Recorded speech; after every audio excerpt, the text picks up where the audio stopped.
Happy Wednesday. Welcome in 1031. It is the last Wednesday of the month, and it's been a little bit since I had you in the studio. D.F. Kennedy, The Empire of Silver and Gold, out now. This is a big one. This is a big book. Goodness, how long did this take to come together? I've been thinking about this one for about 2.5 years when I was writing the other ones. Mm-hmm. And the other ones, were like mystery, suspense. This one is fantasy. Mm-hmm. And they live in my head. They all live in my head. So could you give us the synopsis of this a little bit? I can. And I kind of wrote it down because I don't want to get it wrong. But basically, it's just Empire, Silver, and Gold is a first book in what's going to be a planned 3-book series. And it's the Lunaris series. And it's basically about... I always get nervous. It's a book about... two twin girls who are taken out of this world and they're taken somewhere else to find out that they are royalty heirs. Oh. And they have to help keep the emperor from taking over the 3 realms. I'll be darned. Yeah, so it's fae. They're fairies. And it's got dragons and fairies, and it's really cool. Whoa. And like I said, they've all been living in this head. How long has this been in the making, this story? Like I said, at least 2.5 years in my head, and we go to the Florida for the winter. And starting in January, we were in there, and I just sat down and started writing. That's fantastic. Finally started putting it to paper. So you're in January to July, you've been able to amass a 500-plus page book. Yes. Did you think that you were going to write that much? Yeah, when I think I told you last time I was here, when I write, I'm not like a lot of other authors who do an outline. Right. I sit, and it's like looking at you and watching a movie, and I just type it. Mm-hmm. Matter of fact, we'll sit and he'll be watching a movie. And if I've been in the office too long and I feel like I need to be with my husband, I will sit on the couch and sit and just write like I'm watching a movie. Wow. Well, and with this coming to fruition, what are your hopes after this first launch? I know that we hope for its success, yes, and everything. But are you looking to get this series kind of out and churning as quick as you can, or are you going to let them marinate for a little bit? Both. The other series that I did, it did really well at first, and they kind of die out if it doesn't make a national splash. So I still work on those, but we got married, we started traveling. Congratulations. Yeah. we started traveling, so I kind of put the books on the back burner. And then all along it's still been, going in my head. But so when I sat down and started writing it, I was bound to determine, because the marketing part is not my favorite. Oh, it is awful. It's not fun. When I went to college, I went for accounting and we had to do marketing. Oh, yeah. I knew then I did not want to do marketing. So it's not something I like, but I do what I can. And I'm learning every day a little bit more about, the social medias and how to do it all. Well, and it just changes every second of it. And especially, I'm sure, whenever it comes to this aspect of it. Are you self-published, or do you? I am self-published. Oh, man. And I like it a lot better. Mm-hmm. Well, and can we ask a little bit about the differences? Sure. And what's better for you that way? Sure. Traditional would be wonderful, and they would handle the marketing and all of that. But they also control it. I'm kind of a control freak. You can. Oh, yeah. And I want to, like when I wrote those first books, they were very personal. Yeah. And I wanted to control what they look like, what they said. That's right, yes. And this one, it's the same. I know what I wanted to say. I know how I want it to go, and I don't want anybody cutting them up. Yeah.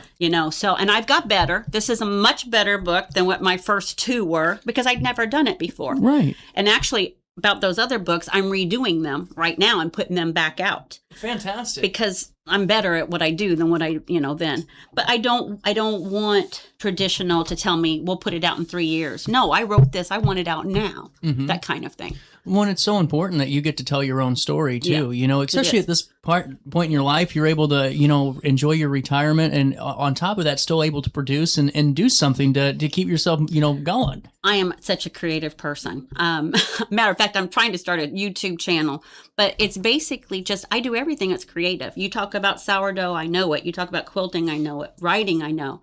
Don't ask me anything else, but it's creative. Yeah. That's where my time goes. I can't just sit and do nothing. Right. My mind don't allow that. Well, and now how can we get your book? It is on Amazon right now. and it is ebook, paperback, hardcover. And I'm in the process of putting it on Ingram, because Ingram is where I can get it to Walmart, Target.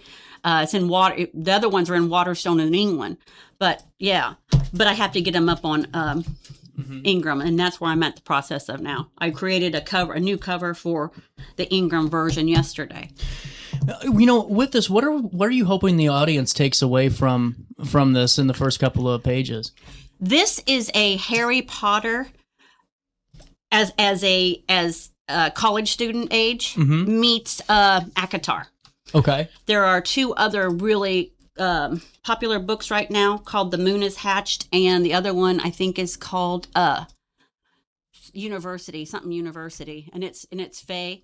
And this one sits right in the middle. This one is a low to no spice. I wanted this to be any age could read it. Yeah. And well, that's good, because I was going to ask you about that. Yes. I was trying to put two and two together here, and I'm like, my last books I didn't want my granddaughter to read. Yeah. Okay. Yeah. Because it, like I said, was a lot of truth. It was a lot of personal stuff. These I wanted everybody, parents, everybody to be able to read. And this is fantastic, and that's where I was because every time you come on, I always love talking with you because you always add the spice into it, and it's fun. But I like this. This is different, and to really make it in all ages, in all encompassing, at least, it is a piece. This is going to be one to follow. And now, what's the next? Do you know what the titles of the next ones are going to be? Close, because this was Silver and Gold, and I believe the next one is going to be Kingdom of Ash and Iron. Mm-hmm. So it's all going to go about, minerals and all of that, or gems, but that's where it's all headed. But yeah, it's going to be 3 books for sure, because this book is they come take her from her world and they take her to the new world, and she has 9 months. So this book is 3 months and 3 months and 3 months. Oh. And it's all leading up to the super blue blood moon, which in real life, I did all the research, they happen usually once a generation kind of thing. Mm-hmm. And the next one really is January 31st of 2037. So this book is set in May of 2036, leading up to that super blue blood moon. Man, I wonder if you have any, you tell any futures, whenever you're in this book, because you're writing for 10 years ahead of time. That would be pretty. I tell you what I am doing. I'm having a launch party. Last time my husband he owned the Dewdrop Inn, and we had the launch party at his restaurant bar. Well, he's retired. So we're having a launch party at our home. And so in it, it's all kind of based on where the moon was when you were born and the illumination. So we've created at this launch party, I've created all of these cards that go by your birthday and where you were born, that tells what your illumination is, and it tells, That's awesome. It's pretty cool. I'm really excited about it. Where can we find out more information on the launch party? Oh, you really can't. I just sent out personal invitations for people who have really been supporting my books and done a lot of reviews on Amazon. That's really cool. So they can leave reviews on this one, and then they can be invited for the next one. That's right. Which, it could be in Florida next time. That's right. I like it. Yeah. With that being said, the launch party is getting ready to take place, all that fun stuff. Yes. What's next for you after this? Well, I have book 2 already halfway done. I have the first book of the old series done, getting ready to launch it. And I have about 10,000 quilts to finish. And I have sourdough baking at home. So I'm busy. You're ready to go. But then we're traveling. We're leaving again. We normally leave around November timeframe.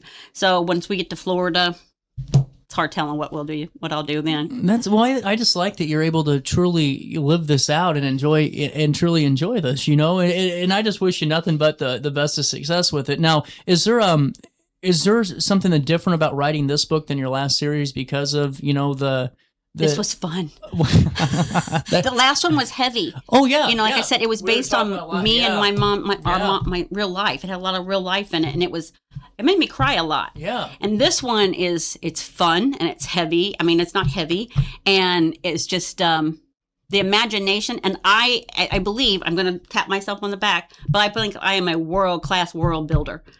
Oh, I get you. Yeah, that's cool. I have built a complete new world, and there's a map and everything, and that was fascinating. And then trying to find the continuity with all of that, making sure it's straight, that's pretty good. Absolutely. Is there anything else to talk about for right now? Not really. go to Amazon and get the book. You can find out more by just typing it into the Amazon search bar. You saw it on your screen for a little bit of time there, and we'll link it. Donna, it's always great having you on the show, and thank you so much for your time. Thanks for having me again. At 10:42, a little bit of change. We'll come back and we'll wrap up Wednesday after this.